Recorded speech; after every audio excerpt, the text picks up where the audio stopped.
കാലമിനിയുരുളും വിഷുവരും വർഷം വരും തിരുവോണം വരും പിന്നെ ഓരോ തളിരിലും പൂവരും കായ്വരും അപ്പോഴാരെന്നും എന്തെന്നും ആർക്കറിയാം. എടാ ഇവിടുന്ന് പോയി കുറെ കൊല്ലങ്ങൾ കഴിഞ്ഞ് നമുക്ക് ഇവിടെ തിരിച്ചു വരണം. അന്ന് പലരും വലിയ നിലയിലൊക്കെ എത്തിയിട്ടുണ്ടാവും. ചിലർ സ്ട്രഗിൾ ചെയ്യുന്നുണ്ടായിരിക്കും. രക്ഷപ്പെട്ടവർക്ക് മനസ്സുണ്ടെങ്കിൽ സ്ട്രഗിൾ ചെയ്യുന്നവർക്ക് ഒരു ഹെൽപ്പിംഗ് ഹാൻഡ് ഓഫ്. ഒന്നുമില്ലെങ്കിലും അന്ന് നമ്മൾ ഏത് കോലത്തിലാണെന്നെങ്കിലും കാണാലോ.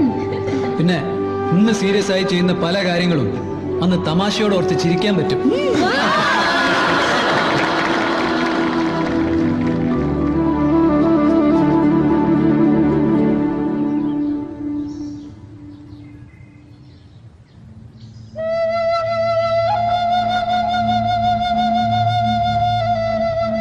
നാളെ വീണ്ടും കോളേജ് തുറക്കും. ക്ലാസ്സിൽ മുരളി ഉണ്ടാവില്ല. താരയും ഇനി അവളുടെ വീട്ടുകാരെ കോളേജിലേക്ക് അയക്കും തോന്നില്ല. കടം കഴിക്കൽ പോലെ കുറെ ദിവസങ്ങൾ അതേ ഇനി കോളേജ് ലൈഫിലുണ്ടാവും. ഞാൻ പഠിത്തം മതിയാക്കാണ് വയസ്സേ. എന്താ നീ പറയുന്നത്? താരയുള്ളതുകൊണ്ടാണ് ഞാൻ ഈ കോളേജിലേക്ക് വന്നത്, നിനക്കറിയാലോ. അവളെ അപമാനിച്ചതിന്റെ പഴയ സഹിച്ചുവിടെ നിൽക്കാൻ വയ്യ. താരയെ ഞാൻ പോയി കാര്യം പറഞ്ഞ് മനസ്സിലാക്കാം. വേണ്ട, ആ തെറ്റിദ്ധാരണ ഇനി മാറ്റാൻ പറ്റില്ല. അവള് പോയി, അത് സത്യ. വീട്ടിൽ അമ്മയ്ക്കും വയ്യണ്ടായി. എന്തെങ്കിലും ജോലി കണ്ടുപിടിച്ച് അമ്മയും പെങ്ങന്മാരെ നോക്കണം. ഈ മാനസികാവസ്ഥയില് പഠിക്കലും പരീക്ഷ എഴുത്തൊന്നും നടക്കില്ല. നീ സീരിയസ് ആയിട്ട് പറഞ്ഞാണോ? അതെടാ, ഇവിടെ നിന്നൊരു മാറ്റം അത്യാവശ്യമാണ്. നാട്ടിലുള്ളൊരു ഹമീദ് ഇപ്പൊ ബോംബെയിലുണ്ട്. അവിടെ ചെന്ന് അയാളെ തപ്പിപ്പിടിച്ചെടുക്കണം. പിന്നെ മുരളി പറഞ്ഞ പോലെ ഭാഗ്യമുണ്ടെങ്കിൽ എന്നെങ്കിലും എപ്പോഴെങ്കിലും വീണ്ടും കാണാം. ഡയമണ്ട് ബിസിനസ്സുകാരുടെ ഇന്റർനാഷണൽ ഏജന്റ് ഒരു ഹമീദ് സുഗുവിന്റെ നാട്ടുകാരനായിരുന്നു. അയാളാണ് സുഗുവിനെ ഡയമണ്ട് ബിസിനസ് ടോപ്പ് ഗണ്ണായ ശാന്താറാമിനെ പരിചയപ്പെടുത്തിയത്. സുഗുവിൻ അയാളുടെ വിശ്വസ്തനായി. അമ്മയെ മുംബൈയിൽ കൊണ്ടുപോയി ചികിത്സിക്കാനും പെങ്ങന്മാരെ കെട്ടിച്ചയക്കാനും ഒക്കെ അയാളാണ് സുഗുവിനെ സഹായിച്ചത്. ശാന്താറാമിന് വ്യക്തമായ ലക്ഷ്യങ്ങളുണ്ടായിരുന്നു. ഒരു അണ്ടർവേൾഡ് ഡോണുമായി പ്രണയത്തിലായിരുന്ന അയാളുടെ മകൾ രത്നയെ സുഗുവിനെ കൊണ്ട് വിവാഹം കഴിപ്പിച്ചു. കടപ്പാടിന്റെ പേരിൽ ശാന്താറാമിന്റെ മരണം വരെ ഒരു വീടിനുള്ളിൽ ഭാര്യ ഭർത്താക്കന്മാരായി അവർ അഭിനയിച്ചു. ശാന്താറാം മരിച്ചതോടെ രത്ന നാടകം മതിയാക്കി ഡിവോഴ്സും വാങ്ങി കാമുകനോടൊപ്പം പോയി.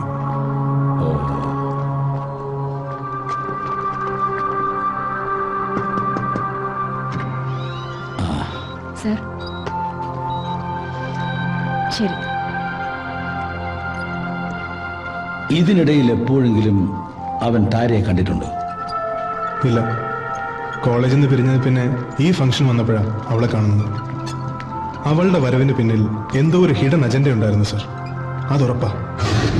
ഇല്ല സർ, സാറ് വിളിച്ചതുകൊണ്ട് മാത്രം ഞാൻ ഈ ഫംഗ്ഷന് വന്നത്. അല്ലാതെ എനിക്കൊരു ദുരുദ്ദേശം ഇല്ലായിരുന്നു. പിന്നെ താൻ എന്തിനാണെന്ന് പയസിനെയും ഫാമിലിയെയും ഡോക്ടറുടെ അടുത്തേക്ക് പറഞ്ഞയച്ചത്? അന്ന് രാത്രി തന്നെ കാണണമെന്ന് താൻ നിർബന്ധിച്ചു എന്നാണല്ലോ ഡോക്ടർ പറയുന്നത്. പറയൂ, പഴയ കണക്കുകളൊക്കെ തീർക്കാനല്ലെങ്കിൽ പിന്നെ പയസിനെ ഇവിടുന്ന് പറഞ്ഞയച്ച് സുഗുവിനെ ഒറ്റപ്പെടുത്തിയത് എന്തിനായിരുന്നു? അന്ന് രാത്രി താനവനെ കണ്ടിട്ടുണ്ട്, അതെനിക്ക് ഉറപ്പാ. പിന്നീട് എന്താണ് നടന്നത്, അതാണ് എനിക്കറിയേണ്ടത്. ഞാൻ പറയാം. അന്ന് പയസിനെ ഇവിടുന്ന് മാറ്റിയത് സുഗുവിനെ തനിച്ചു കിട്ടാൻ വേണ്ടി തന്നെയാ. പക്ഷേ അത് സാർ ഉദ്ദേശിച്ചതുപോലെ പ്രതികാരം ചെയ്യാനല്ല, പറ്റിപ്പോയ തെറ്റുകൾക്ക് മാപ്പ് പറയാനാ. കോളേജിലെ പഠിത്തം ഡിസ്കണ്ടിന്യൂ ചെയ്ത് വീട്ടുകാരെന്നെ മദ്രാസിലെ കലാക്ഷേത്രയില് ഡാൻസ് കോഴ്സിന് ചേർക്കാൻ തീരുമാനിച്ചു. അപ്പോഴാണ് എന്റെ ഡാൻസിന്റെ കുറെ സർട്ടിഫിക്കറ്റുകൾ സുഗുവിന്റെ കയ്യിലാണെന്ന് ഞാൻ ഓർത്തത്. അന്ന് എനിക്ക് സതീശനുമായിട്ട് മാത്രമേ കോണ്ടാക്ട് ഉണ്ടായിരുന്നുള്ളൂ. മദ്രാസിൽ പോകുന്നതിന്റെ തലേന്ന് ഞാൻ സതീശനെയും കൂട്ടി സുഗുവിന്റെ വീട്ടിൽ ചെന്നു. ആ വീടിന്റെ അവസ്ഥ കണ്ടപ്പോ ഞാൻ ആകെ തകർന്നു പോയി. സുഗുവിന്റെ വീട്? അതെ, വരൂ. അകത്തേക്ക് വരൂ. ഞങ്ങള് സുഗുവിന്റെ ക്ലാസ്മേറ്റ്സാ. ചേച്ചി എനിക്കറിയാം, ഒത്തിരി തവണ ഫോട്ടോ കണ്ടിട്ടുണ്ട്. ആരാ മോളെ? സുവർണന്റെ ക്ലാസ്സിൽ പഠിച്ചിരുന്ന കുട്ടികളാ. വരൂ. വാ. എന്താ? എന്റെ ഡാൻസിന്റെ കുറെ സർട്ടിഫിക്കറ്റുകൾ സുഗുവിന്റെ കയ്യിലുണ്ടായിരുന്നു. അതവിടെ ഉണ്ടോന്നറിയാൻ വന്നതാ. സുഗുവിന്റെ പഴയ ബുക്ക് കെട്ടുകളൊക്കെ ഇവിടെ പെട്ടിക്കാത്തിരിപ്പുണ്ട്, വന്ന് നോക്കിക്കോളൂ. ഉണ്ടെങ്കിൽ ഇതിനകത്ത് കാണും, നോക്കിക്കോളൂ.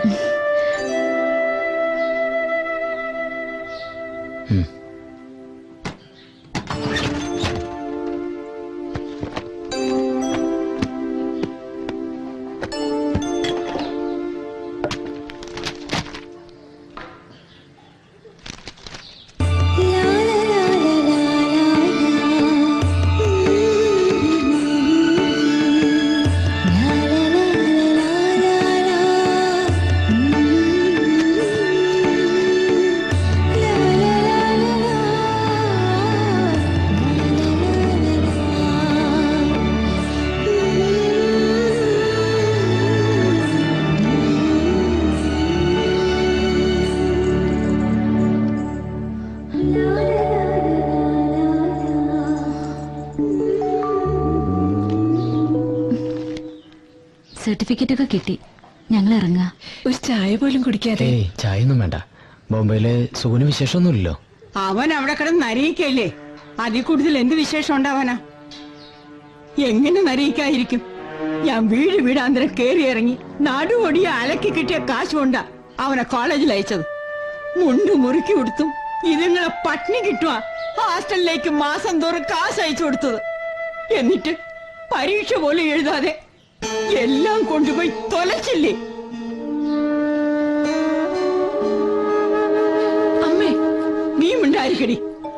അവൻ ഡിഗ്രിക്കാരനാവുന്നതും ജോലിക്കാരനാവുന്നതും നല്ലൊരു ജീവിതം ഉണ്ടാവുന്നതും സ്വപ്നം കണ്ട ഇതുങ്ങള് ഇനി നാട്ടുകാരുടെ വീഴ്പലക്ക് കിട്ടുന്ന കാശ് അവന് ബോംബെക്ക് അയച്ചു കൊടുക്കണം. ഒരു ഡിഗ്രി പോലും ഇല്ലാതെ അവൻ എന്ത് ജോലി കിട്ടാനാ? ഒരുത്തം കെട്ടവൻ. അവൻ ഗുണം പിടിക്കില്ല, ഗുണം പിടിക്കില്ല.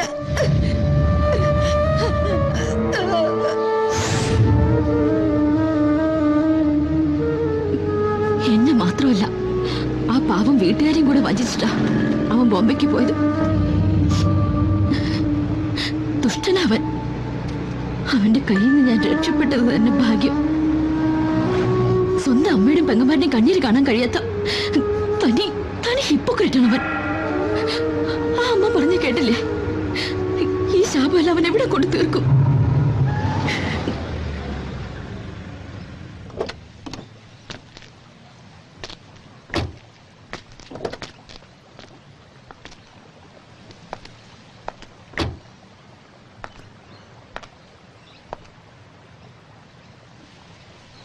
ആ അമ്മയുടെ ശാപവാക്കുകള് അവന്റെ തലയിലല്ല, എന്റെ തലയില വീണത്.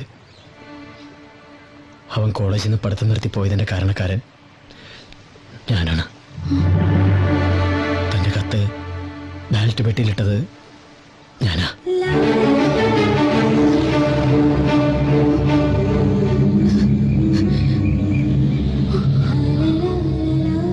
ആ ഷോക്കിൽ നിന്ന് റിക്കവർ ചെയ്യാൻ എനിക്ക് കുറച്ച് നാളുകൾ വേണ്ടി വന്നു.